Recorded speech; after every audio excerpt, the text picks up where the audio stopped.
Welcome back to the Deep Dive. Today, we're zeroing in on your Tamiya Grasshopper II upgrade project.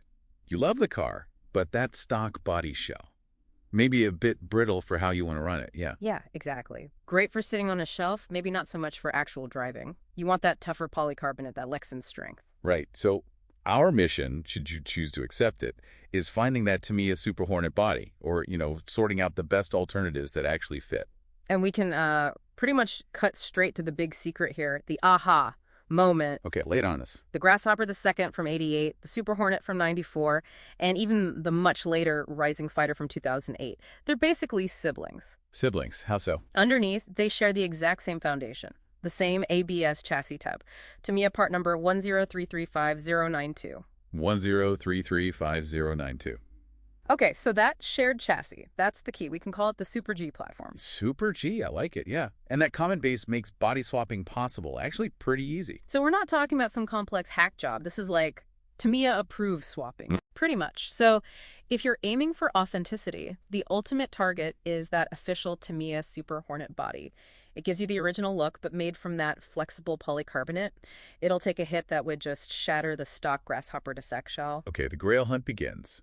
If you want that specific Tamiya part, what are the numbers we need? All right, for the complete body parts set, you're hunting for Tamiya number 50498. Or if you just find the bare body shell itself, that's number 9335138. Got it.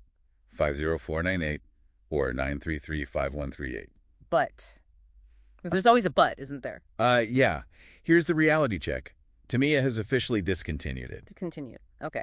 So not exactly an off-the-shelf part anymore. No, not at all. You're basically moving from buying a spare part to hunting a collector's item. Think new old stock, NOS. Right. Trolling through eBay, specialized RC forums, maybe overseas retailers. Exactly. Which leads to the big question. Yeah, if you're building a runner, something you intend to drive hard, maybe even crash, is it worth paying collector prices for a rare part just to potentially stuff it up? That's the trade-off, isn't it? The huge plus side, if you find one, is it's a perfect direct fit.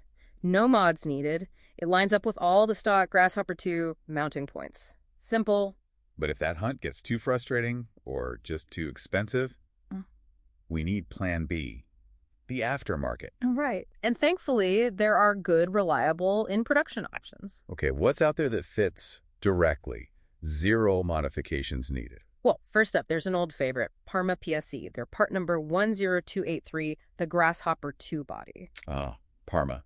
A classic name in RC bodies. Still going. Yep, still available. It's a direct fit, tough as nails polycarbonate, just bolted on. Okay, good, reliable option. What else? Then you've got Team Blue Groove, TBG. They specialize in making polycarbonate replica bodies. Replicas. So, like, they make a Super Hornet look-alike. They can, yeah. They do Hornet replicas, but also things Tamiya never made for this chassis, like maybe a Mug and Manx style or others. Panda Cyclone, maybe. And the great thing is, because they focus on these vintage platforms, their body's designed for the Grasshopper II Sagacity. Super Hornet chassis are direct fits. So, Parma, or TBG, for easy, direct-fit polycarbonate. Yeah. Just trim, paint, and go. Exactly. Much simpler than hunting down NOS Tamiya parts. Day. Let's talk about a potential pitfall. Some very cool vintage aftermarket bodies look tempting, right? Like the Bowlink ones. Ah, yes. The Bowlink or Sabulatech bodies. Things like the Funko SS1 style. Very cool, very period correct look. But they don't just drop on, do they? No, and this is the critical warning. They are not a direct fit onto the stock Grasshopper II second posts. Big caveat. Okay, so if you buy one of those gorgeous vintage shells thinking it's plug and play, Yeah. you're going to have a bad time. You are. You absolutely must plan on replacing the stock body posts. It's not optional for those shells. And not just any posts, right? They're specific. Yes, very specific. You need to source and install 1.5-inch front posts and 1.5-inch rear posts. 1.5 inches front and rear. Yeah. Okay, that's crucial info. Yeah. Get the wrong post or skip it, and the body just won't sit right. It won't mount correctly at all. It's an extra step, maybe an extra purchase you have to factor in if you go down that vintage bowling route. Right, so let's quickly recap the main choices here. Okay. Option 1, hunt the rare, discontinued, but perfect fit official Tamiya Super Hornet body. Option 2, grab an easy, available, direct fit aftermarket polycarbonate body from Parma or Team Blue Groove. Or option 3, go for that unique vintage Bowlink Sabulatech aesthetic, but commit to swapping in those specific 1.5-inch body posts. That sums it up. And really, it ties back to the material choice too, doesn't it? How so? The original Grasshopper II shell is polystyrene.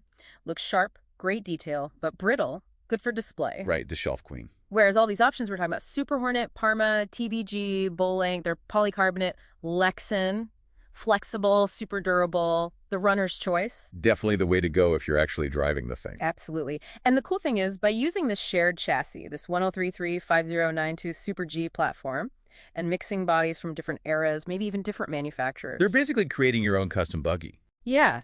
You're embracing that Frankenbuggy spirit. You get to build something unique, something Tamiya themselves never actually sold. Just by knowing about that shared chassis and which bodies play nicely with it, that's pretty cool. That's the power of the deep dive.